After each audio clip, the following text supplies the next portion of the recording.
ulama yang zahid berasal dari negeri Uzbekistan, bernama Muhammad bin Ismail bin Ibrahim bin Mughirah Al-Ju'fi Al-Bukhari. Bukhara nama tempat lahir beliau. Beliau dilahirkan tahun 194 Hijriah dan wafat pada tahun 256 Hijriah. Di dalam Sahih Al-Bukhari, Imam Bukhari meriwayatkan hadis mursal. Hadis mursal ini disebutkan dalam kitab Baiquniyah, wal mursalu minhu sahabiyyu saqat wa kull qaribun ma rawin faqat wa kullu ma lam yantasil bihali isnaduhu munqati'ul awsali. Definisi hadis mursal adalah sanadnya terputus, tidak sampai ke sahabat langsung ke Nabi. Itu namanya hadis mursal. Kalau bersambung kepada Nabi dinamakan hadis marfu. Rantaian sanadnya bersambung sampai kepada Nabi namanya hadis marfu. Kalau sanadnya hanya sampai ke sahabat, tidak sampai ke Nabi, namanya hadis mauquf. Wa ma adaftahu ilal ashabi min qaulin wa fi'lin fa huwa mauqufun zukin. Setiap sandaran ucapan perbuatan yang hanya tersambung kepada sahabat Nabi dinamakan mauquf, hadis mauquf. Nah, ini riwayat mursal di dalam Sahih Al-Bukhari. Paman Nabi bernama Sayyiduna Abbas ibni Abdul Muttalib. Itu bermimpi melihat saudaranya Abu Lahab yang sudah wafat. Kemudian beliau bertanya, "Aina? Engkau sudah meninggal dunia, di mana tempatmu?" Maka Abu Lahab menjawab, "Finnar. Saya berada di dalam neraka. Walakin yukhaffafu anni fi kulli yawmil itsnain bisababi farah bi maulidi Muhammad." Akan tetapi setiap hari Senin diringankan azab saya karena sebab dulu ketika saya masih hidup di dunia, ketika lahir ponakan saya yang bernama Muhammad, saya berbahagia dengan kelahirannya. Memang hadis ini tidak bisa dijadikan hukum karena dia mursal. Namun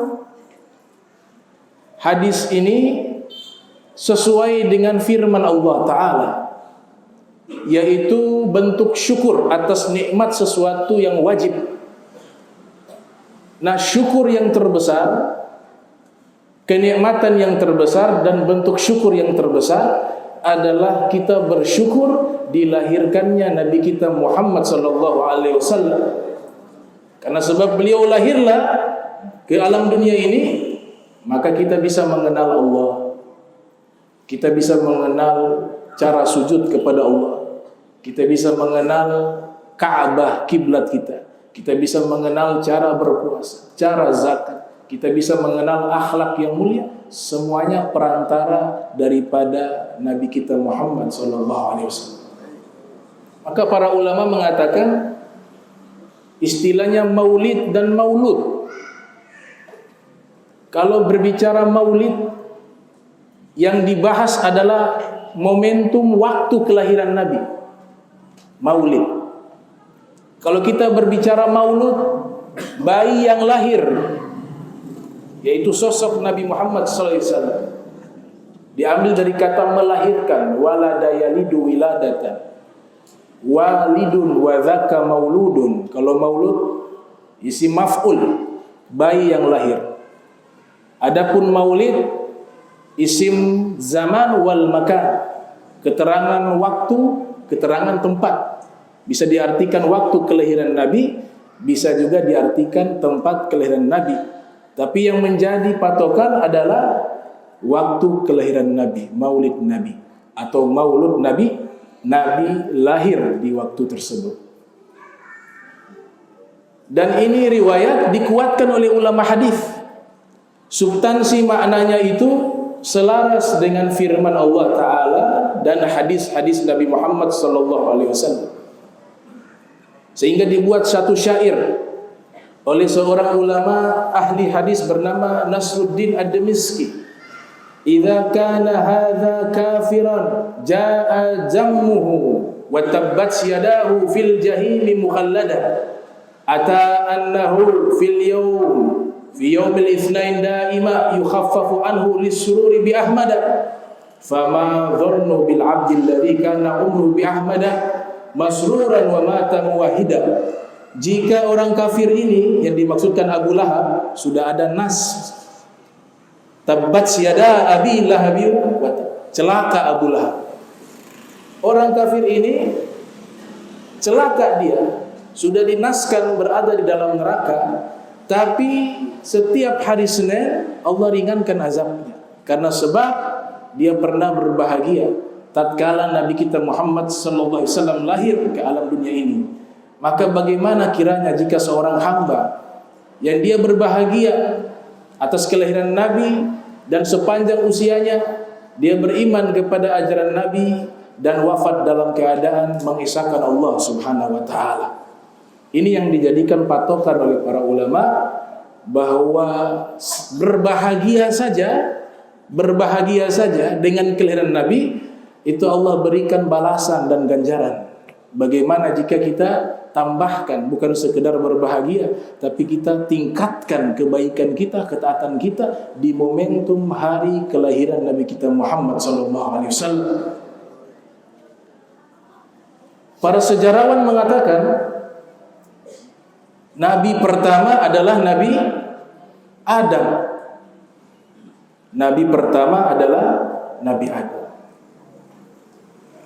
Ini pernyataan yang belum diartikan benar secara keseluruhan.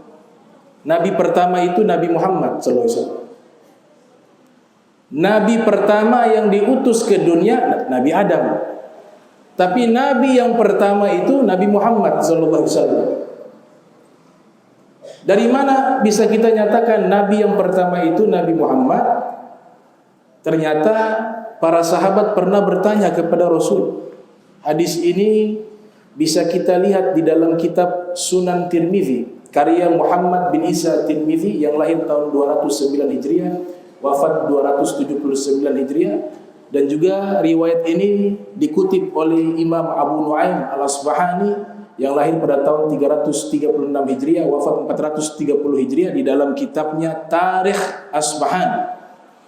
Qalu, para sahabat bertanya, mata wajabat lakan nubuwah, kapan engkau diangkat sebagai nabi wahai Rasulullah?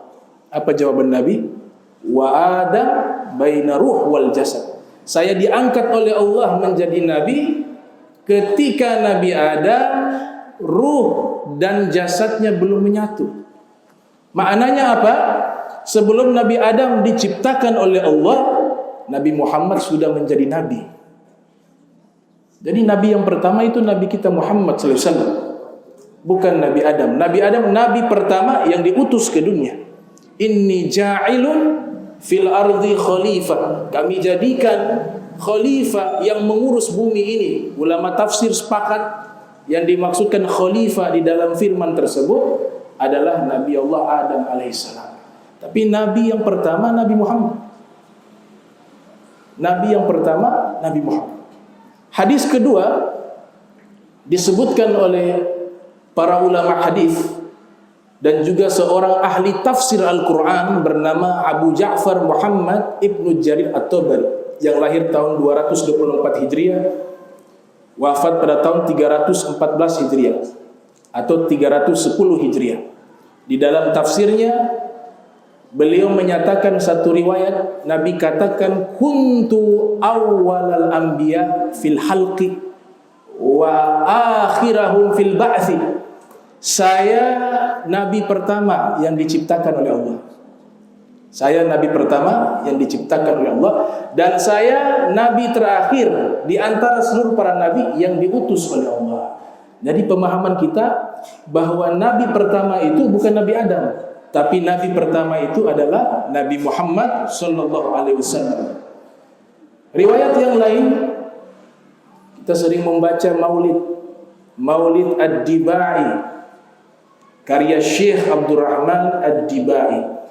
Beliau seorang ahli hadis, punya kitab hadis berjudul Taisirul Usul.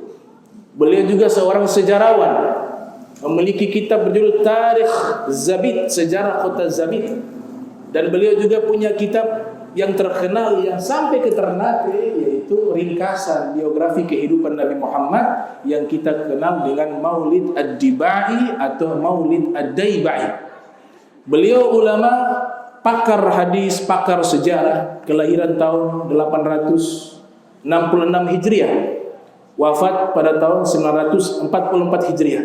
Di dalam maulid tersebut, beliau tegaskan satu riwayat dari sahabat bernama Abdullah ibn Abbas radhiyallahu anhuma, menyatakan, inna Quraisyan kanat nuran baina yadillah qabla an yahluka Adam bi alfi amin yusabbihu dzalika an-nur wa tusabbihu al-malaikatu bi tasbihi falamma khalaqa Allahu Adam alqa dzalika an-nur fi sulbihi. Kata Ibnu Abbas, inna Quraisyan kanat nuran baina yadillah, sesungguhnya ada seseorang dari suku Quraisy, dia diciptakan terlebih dahulu berwujud cahaya, yang dimaksud Nabi kita Muhammad SAW. Dan cahaya ini berada di hadapan Allah Subhanahu wa ta'ala. Ada guru kami dengan rantaian sanad bersambung kepada beliau, seorang ulama besar di Aljazair bernama As-Sayyid Syekh Muhammad Balqaid, seorang mursyid tariqah daripada tariqah Zaziliyah Al-Hibriyah. Beliau mengatakan, di dalam riwayat menyebutkan cahaya Nabi diciptakan oleh Allah Subhanahu wa ta'ala. Kemudian cahaya ini bertasbih kepada Allah dan diiringi oleh malaikat, wa tusabbihul malaikatu bitasbihi. Dan ini bukan sekedar membaca tasbih cahaya Nabi Muhammad, tapi cahaya Nabi Muhammad sujud kepada Allah. Cahaya Nabi Muhammad membaca tahmid. Cahaya Nabi Muhammad membaca takbir. Cahaya Nabi Muhammad membaca tahlil, la ilaha illallah. Dan cahaya Nabi Muhammad solat di hadapan Allah Subhanahu wa ta'ala. Ini cahayanya Rasulullah sudah taat kepada Allah. Cahayanya Nabi Muhammad sudah beribadah kepada Allah Subhanahu wa ta'ala. Kemudian setelah cahaya ini beribadah kepada Allah 2000 tahun sebelum Allah ciptakan Nabi Adam. Itu riwayat disebutkan oleh Syekh Abdurrahman Ad-Daibai 2000 tahun. Riwayat yang lain ada yang mengatakan dengan riwayat yang berbeda. Tapi yang pastinya cahaya Nabi Muhammad diciptakan terlebih dahulu. Setelah itu cahaya ini Allah masukkan ke dalam sulbi Nabi Adam. Baru Nabi Adam ini diutus ke dunia, diturunkan ke dunia. Cahaya yang ada di sulbi Nabi Adam itu menampakkan di wajah beliau sinaran cahaya, karena di dalam sulbinya ada Nabi Muhammad.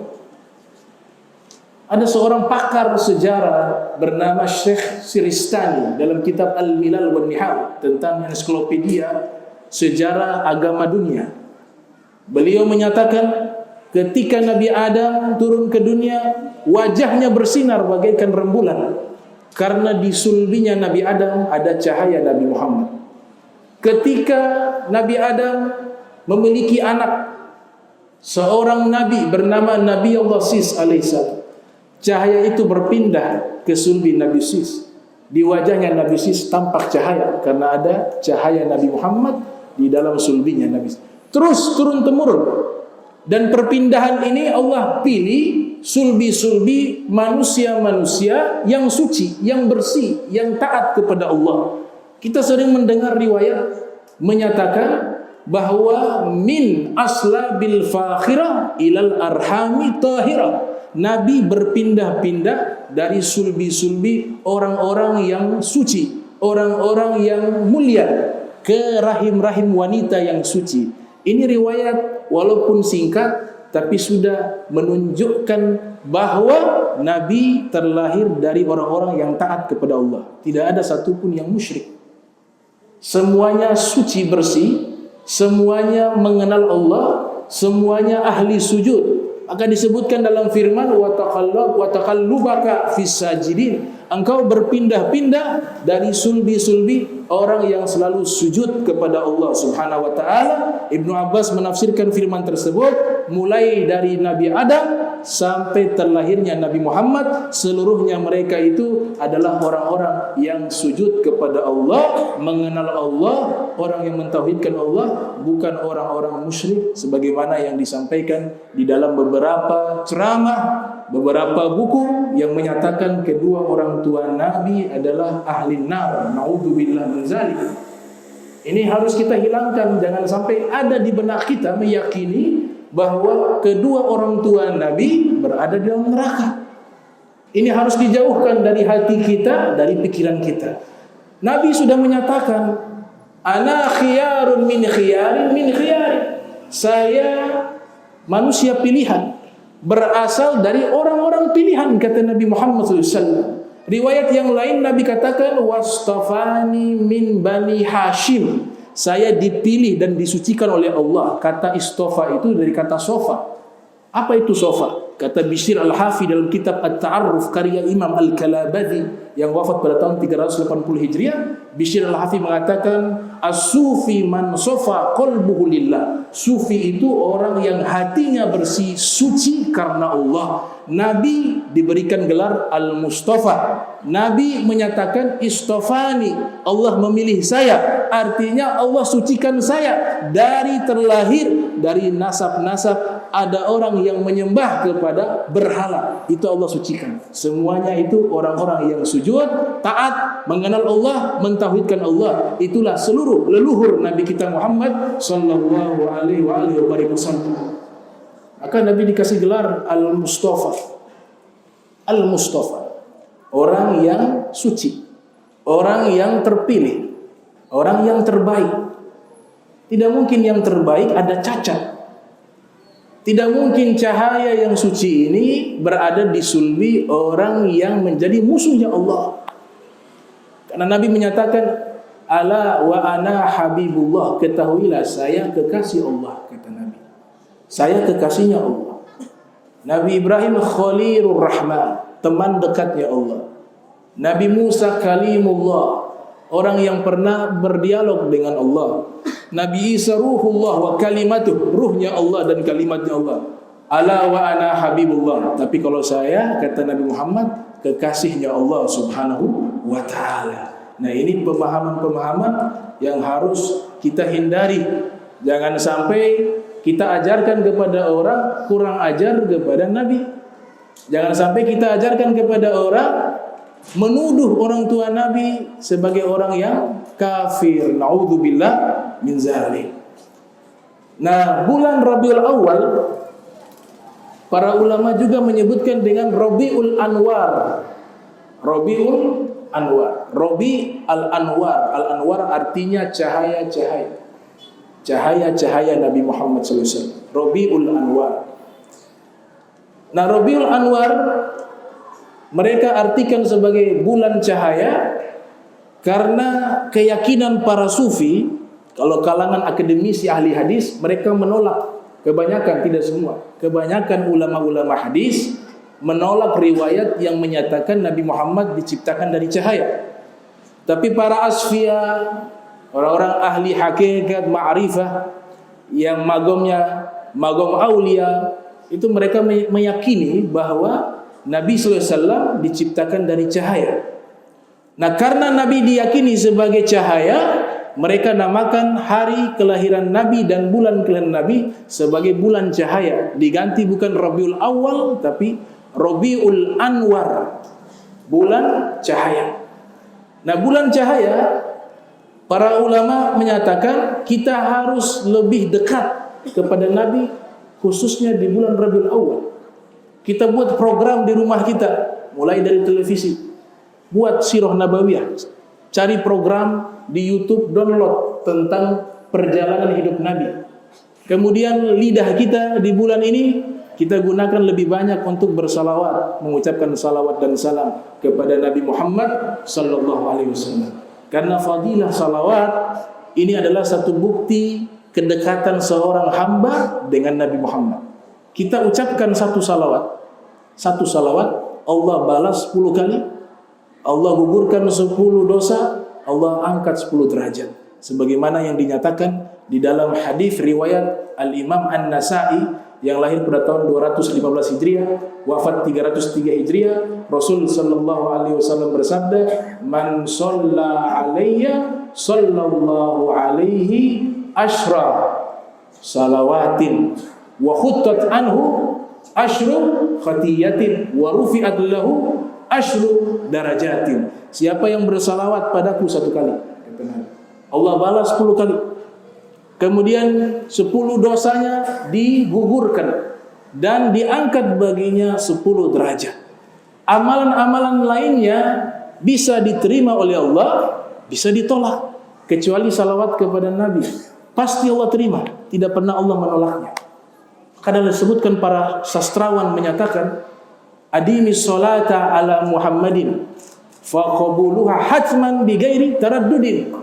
A'maluna bainal qabuli wa raddiha illa sholata ala Nabi Muhammadin.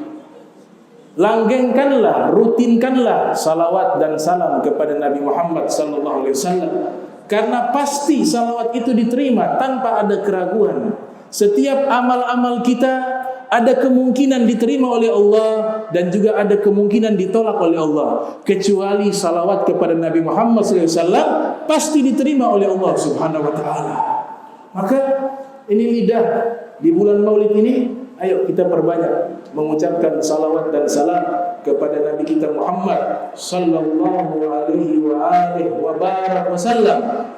Imam Ghazali ini tidak diragukan keilmuannya, Hujjatul Islam, Abu Hamid Muhammad bin Ahmad Al-Ghazali At-Tus, yang lahir pada tahun 450 Hijriah, wafat 505 Hijriah. Satu kitab beliau berjudul Muqashafatul Qulub. Beliau sebutkan, jika ada seorang hamba dari umat Islam, dari umat Nabi Muhammad, dia mengucapkan salawat dan salam kepada Nabi Muhammad SAW 1 kali saja, maka Allah perintahkan 1 malaikat untuk menceburkan dirinya ke dalam kolam cahaya. Lantas malaikat ini mencebur dirinya dalam kolam cahaya, kemudian Allah perintahkan bangkit dari kolam tersebut. Ini malaikat ketika bangkit dari kolam cahaya, dia bentangkan kedua sayapnya yang seluas timur dan barat, dan setiap tetesan yang menetes dari sayap-sayapnya itu Allah ciptakan malaikat. Berapa juta malaikat itu? Dari setiap tetesan Allah ciptakan malaikat, dan malaikat ini Allah perintahkan yastaghfiruna lahu, senantiasa beristighfar kepada orang yang mengucapkan salawat dan salam kepada Nabi Muhammad SAW ila yaumil qiyamah, sampai hari kiamat. Itu 1 kali salawat, bagaimana 2 kali, 3 kali, 4 kali. Dan ini luar biasa. Selamatnya agama kita, selamatnya keimanan kita, itu tergantung dari lidah dan hati kita yang selalu basah lidah kita, hati kita selalu khusyuk tatkala mengucapkan salawat dan salam kepada Nabi. Sehingga para ahlul hukama, ba'dul hukama mengatakan, salamatul jasad fi qillati ta'am. Fisik ini selamat karena sedikit makan. Wa salamatur ruh fi qillatil atham. Ruh ini selamat karena sedikit melakukan dosa. Wa salamatud din fi sholati ala khairil anam. Dan selamatnya agama karena banyak mengucapkan salawat dan salam kepada makhluk terbaik, yaitu Nabi Muhammad sallallahu alaihi wasallam. Maka 1 malaikat waktu Nabi Mi'raj ke langit, setiap Nabi melewati langit ke-1, langit ke-2, langit ke-3, diantar oleh malaikat Jibril, Sayyidul Malaikah, pemimpin malaikat. Setiap malaikat yang ada di langit, jika Nabi dengan malaikat Jibril tiba di langit tersebut, mereka berdiri menghormati kedatangan Nabi Muhammad. Mereka bertanya terlebih dahulu, ya Jibril, man hadza? Wahai Jibril, ini siapa yang kau bawa? Kata Jibril, hadza Muhammad, ini Nabi Muhammad sallallahu alaihi wasallam. Maka spontan seluruh malaikat berdiri menghormati kedatangan Nabi. Makanya kita disebut di dalam pembacaan Maulid mahallul qiyam. Kita sebelum berdiri memuliakan Nabi, ketika membaca Maulid, ternyata malaikat sudah berdiri terlebih dahulu memuliakan kedatangan Nabi Muhammad sallallahu alaihi wasallam. Ada sahabat bernama Hassan bin Thabit. Dia duduk, tiap kali Nabi datang, dia berdiri. Kemudian sebagian orang bertanya dan berkata kepadanya, kenapa engkau tiap kali Nabi datang engkau berdiri? Maka dijawab oleh Hassan bin Thabit menggunakan puisi. Qiyami min Rasulillahi alayya fardun wa tarkul faraidi ma huwa mustaqimu. Ajibtu liman lahu aqlun wa qalbun yara hadzal jamala wa la yakumu. Beliau katakan, berdiri saya untuk menghormati Nabi Muhammad SAW itu wajib hukumnya bagi saya, dan meninggalkan kewajiban adalah suatu perbuatan dosa. Saya heran kepada orang yang punya akal dan hati melihat manusia yang sangat indah seperti ini, dia tidak berdiri menghormati kedatangannya. Itu sahabat Hassan bin Thabit. Nah, seluruh malaikat berdiri. Di langit kedua demikian, seluruh malaikat berdiri menyambut kedatangan Nabi sallallahu alaihi wasallam. Ternyata ada satu malaikat dia tidak berdiri. Maka Jibril dengan Nabi Muhammad tetap melanjutkan perjalanan. Dilihat satu malaikat tidak berdiri, semuanya berdiri. Dan malaikat ini Allah berikan pangkat, diberikan singgasana, diberikan kemuliaan. Dengan dua sayapnya, di malaikat disifati punya sayap. Setelah selesai perjalanan Mi'raj, Jibril kembali. Ada satu gunung namanya Jabal Qaf, Gunung Qaf. Ini gunung di alam malakut, alamnya malaikat. Gunung ini batu kerikilnya itu salawat kepada Nabi. Gunung Jabal Qaf itu seluruh batu-batuannya yang ada di Gunung Jabal Qaf, kerjaannya setiap waktu, setiap saat hanya satu, mengucapkan salawat dan salam kepada Nabi Muhammad SAW. Ternyata malaikat Jibril lewat di Jabal Qaf, di atas Jabal Qaf, Gunung Qaf, ada satu malaikat yang kedua sayapnya patah dan dalam keadaan bersedih. Maka Jibril menghampiri malaikat tersebut. Ternyata Jibril mengenali malaikat ini, yaitu tatkala Jibril dengan Nabi Muhammad datang di tempat malaikat tersebut, Jibril melihat satu malaikat tidak berdiri menghormati kedatangan Nabi. Maka Jibril mengenal satu malaikat tersebut. Ternyata malaikat ini adalah malaikat yang tidak berdiri menghormati kedatangan Nabi Muhammad. Kemudian Jibril bertanya kepada malaikat ini, kenapa Allah menghukummu seperti ini, wahai malaikat? Maka malaikat ini menjawab, saya punya satu kesalahan. Kau masih ingat wahai Jibril, ketika engkau membawa Nabi Muhammad, saya tidak berdiri menghormati kedatangan Nabi Muhammad, maka Allah berikan sanksi kepada saya dengan mencabut gelar kehormatan saya, dan Allah patahkan kedua sayap saya, dan Allah lemparkan saya ke gunung Jabal Qaf. Kemudian malaikat ini meminta tolong kepada Jibril, wahai malaikat Jibril, tolong engkau sampaikan kepada Allah, saya ingin bertobat. Saya ingin bertobat. Maka Jibril pun mengiyakan keinginan malaikat tersebut. Lantas ini malaikat Jibril pergi, kemudian bertemu dengan Allah Subhanahu wa taala dan meminta kepada Allah agar mengampuni kesalahan satu malaikat tersebut. Ini bukan maksiat. Malaikat tidak bermaksiat. Ma ya'sunallah. Senantiasa malaikat tidak pernah bermaksiat. Tapi di sini pelajaran bagaimana Allah sangat memuliakan kekasihnya Nabi Muhammad.